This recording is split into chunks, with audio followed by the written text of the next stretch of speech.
Hello guys, welcome to movies and sports review zone. आज हम बात करेंगे द रियल टाइगर 2 मूवी के बारे में। मूवी की अगर बात करें तो मूवी में मेन लीड एक्टर है महेश बाबू और लीड एक्टर्स के रोल में हमें दो एक्टर्स दिखेंगी जिसमें समंथा और काजल अग्रवाल है। और अगर स्टोरी की बात करें तो मूवी की जो स्टोरी रहती है वो एक फैमिली स्टोरी रहती है जिसमें एक लड़का अपने पिताजी के गुजर जाने के बाद अपनी पूरी पीढ़ियों को एक साथ लाता है, क्योंकि आज के जमाने में सभी लोग एक दो हमारे दो इसी चक्कर में लगे रहते हैं और एक बड़ी फैमिली बहुत कम देखी जाती है। लेकिन उसमें एक बड़ी फैमिली के जो इम्पोर्टेंस होता है और उसका जो महत्व होता है वो इस पूरी मूवी में हमको दिखाया जाता है। तो चलिए मूवी की पूरी स्टोरी की शुरू से बात करें।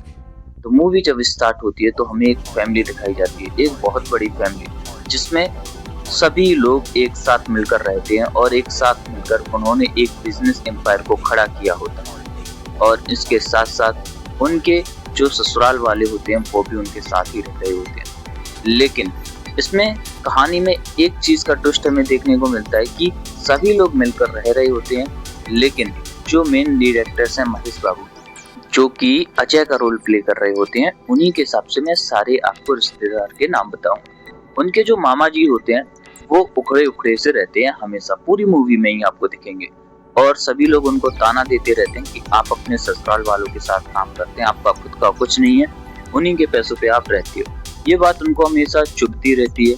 लेकिन जब मूवी आगे बढ़ती रहती है तो वो अपने बेटे की शादी अजय से कराने वाले होते हैं, जिसके रोल में महेश बाबू दिखेंगे। लेकिन जब स्टोरी आगे बढ़ती है तो हमें दिखाया जाता है कि काजल अग्रवाल जो कि राशि के रोल में है वो विदेश से आती हैं और अजय और उनकी लव स्टोरी स्टार्ट हो जाती है, जिसको उसके मामा देख लेते हैं और फिर घर में इसी बात को लेकर झगड़ा हो जाता है। और अजय के जो पिताजी होते हैं वो चाहते हैं कि सभी लोग घर के मिलजुल कर रहें, लेकिन अभी झगड़े के बाद उनके मामा उनसे अलग हो जाते हैं और ये बात अजय के पिताजी को इतनी बुरी लगती है कि उनकी मृत्यु हो जाती है। और इस बात से अजय भी बहुत ज्यादा दुखी हो जाता है। काजल भी उनको छोड़ के चली जाती हैं जो कि राशि के रोल में आपको दिखेंगी। और उसके बाद जब स्टोरी आगे बढ़ती है तो एंट्री होती है समंथा की जो कि नरी के रोल में आपको दिखेंगी। और नरी जब आती हैं तो वो इतनी खुश मिजाज होती हैं और वो अजय को फिर हौसला देती हैं अपने पूरे परिवार को एक साथ लाने का। और इसी के बाद अजय डिसाइड करता है कि मैं अभी जितनी भी 7 पीढ़ियां हैं उनको एक साथ लेकर आऊंगा। और वो अपनी 7 पीढ़ियों को ढूंढने के लिए निकल पड़ता है नरी के साथ। इसके बाद वो हरिद्वार जाता है, कोल्हापुर जाता है, काशी जाता है, बहुत सी जगह घूमता है और अपनी 7 पीढ़ियों को एक साथ लेके आता है।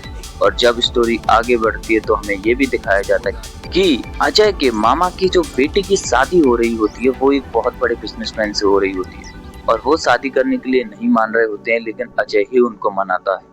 लेकिन उसके जब मामा को ये सारी चीजें पता चलती है कि मैं इनके पापा से इतना झगड़ा करके आया हूँ, इनके पापा की मेरी वजह से मृत्यु हो गई, फिर भी अजय मुझे नहीं छोड़ रहा और मेरे लिए सभी भली की ही बातें कर रहा है।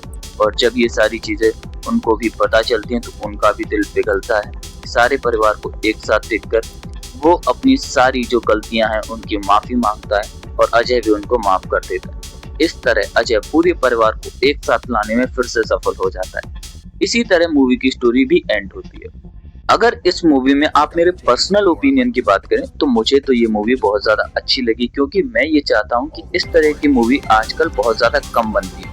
ये एक डिफरेंट स्टोरी है और अगर इस तरह की स्टोरी बनी तो इंडिया के लिए ये बहुत ज्यादा अच्छा लगेगा, क्योंकि जब आज के टाइम पर हर एक इंसान अकेले रहना चाहता है, अकेले सारी चीजें खड़ी करना चाहता है, जो कि बहुत ज्यादा मुश्किल होता है। अगर परिवार के साथ वो आगे बढ़ेगा तो खुश भी रहेगा, मजबूत भी रहेगा, हर चीज में सशक्त रहेगा। तो इस तरह की स्टोरीज बननी चाहिए। तो मुझे तो ये मूवी बहुत ज्यादा अच्छी लगी। और अगर रेटिंग की बात करें तो मैं इस मूवी को रेट करूंगा 10 out of 10 because of the story और जो नरेशन स्टोरी का हुआ वो भी सारी चीज मेरे को बहुत ज्यादा अच्छी लगी। बाकी आप कमेंट्स में जरूर बताना आपने मूवी देखी है या नहीं देखी। देखी है तो आपको मूवी की स्टोरी कैसी लगी। बाकी मैं आपसे मिलता हूँ नेक्स्ट वीडियो में, तब तक के लिए जय श्री राम।